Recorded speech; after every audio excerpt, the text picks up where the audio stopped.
Hi friends, நான் உங்கள் சென்னை நங்கை. இன்றைக்கி நம்ம பால் பாயசம் எப்படி செய்கிறதுன்னு பார்க்க போகிறோம். வாங்க பார்க்கலாம். ஃபஸ்ட்டு கடாய் வச்சுக்கோங்க. அதில் வந்து நம்ம 2 டேபிள் ஸ்பூன் கீ ஆட் பண்ணிக்கலாம்.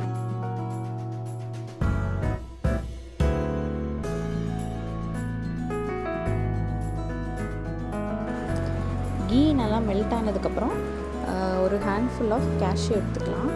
கேஷ்யூ எடுத்து போட்டு அதில் ஃப்ரை பண்ணிக்கலாம். கோல்டன் ப்ரௌனாக ஃப்ரை ஆகட்டும். கேஷ்யூ ஆட் பண்ணி ஃப்ரை பண்ணதுக்கப்புறம் ஒரு கையளவு நம்ம ட்ரை கிரேப்ஸ் ஆட் பண்ணிக்கலாம். அதையும் சேர்த்து ஃப்ரை பண்ணிடலாம்.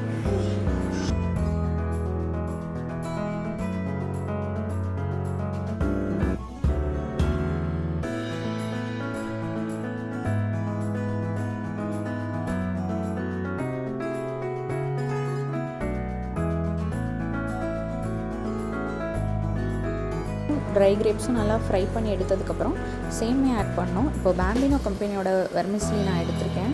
நீங்கள் பாயசம் பண்ணுறதுக்கு தேவையான சேமியா எந்த கம்பெனி பிராண்ட் வேணாலும் எடுத்துக்கலாம். எடுத்து ஆட் பண்ணி ஃப்ரை பண்ண போகிறோம். இப்போ வந்து கோல்டன் ப்ரௌன் ஆகிற வரைக்கும் கொஞ்சம் ஃப்ரை பண்ணி எடுத்துக்கலாம். இப்போது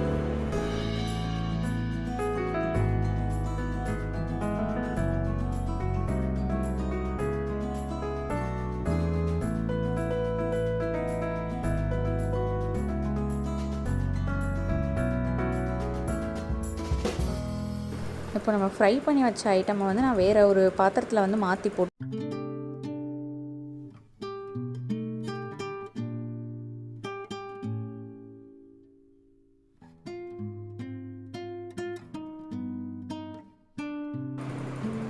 அதுக்கப்புறம் இப்போ வந்து நான் வேக வச்சு கொஞ்சம் ஒரு கையளவு ஜவ்வரிசி வேக வச்சு வச்சுருக்கேன். அதை வந்து ஆட் பண்ணிக்கிறேன். நீங்கள் வந்து ஒரு 10 மினிட்ஸ் ஒரு கையளவு ஜவ்வரிசி எடுத்து ஒரு 10 மினிட்ஸ் பாயில் பண்ணிவிட்டு தனியாக வச்சுருங்க. அதை வந்து இந்த ஸ்டேஜில் ஆட் பண்ணிக்கணும்.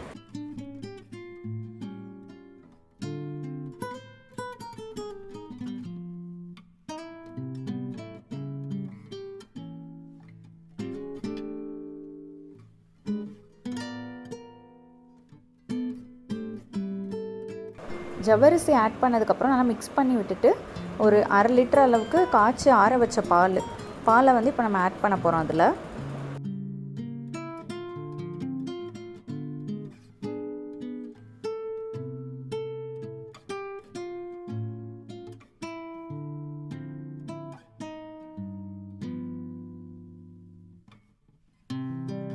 பால் ஊற்றுனதுக்கப்புறம் சேமியாவும் ஜவ்வரிசியும் நல்லா வேகிற அளவுக்கு ஒரு 10 மினிட்ஸ் வரைக்கும் நல்லா கொதிக்கணும். சேர்ந்து கொதிச்சுட்டு இருக்கும்போது ஒரு 3 ஏலக்காய் தட்டி அதில் ஆட் பண்ணிக்கணும்.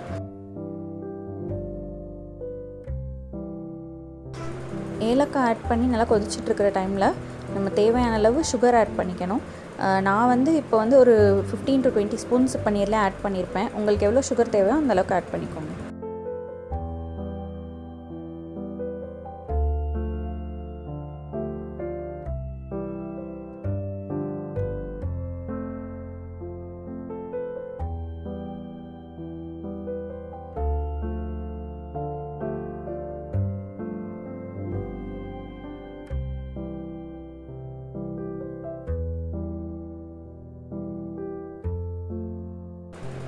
சுகர் ஆட் பண்ணியாச்சு. அதுக்கப்புறம் நம்ம வந்து ஒரு 2 பிஞ்ச் அளவுக்கு சால்ட் ஆட் பண்ணிக்கணும். ஏன் சால்ட் ஆட் பண்ணுறோம் அப்படின்னா, அப்போ தான் வந்து அந்த சுகரோட டேஸ்ட்டை வந்து நமக்கு இன்க்ரீஸ் பண்ணி கொடுக்கும்.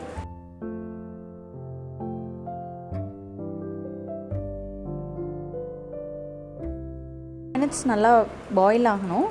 பாயில் ஆனதுக்கப்புறம் நம்ம வந்து ஸ்டவ் ஆஃப் பண்ணிடலாம்.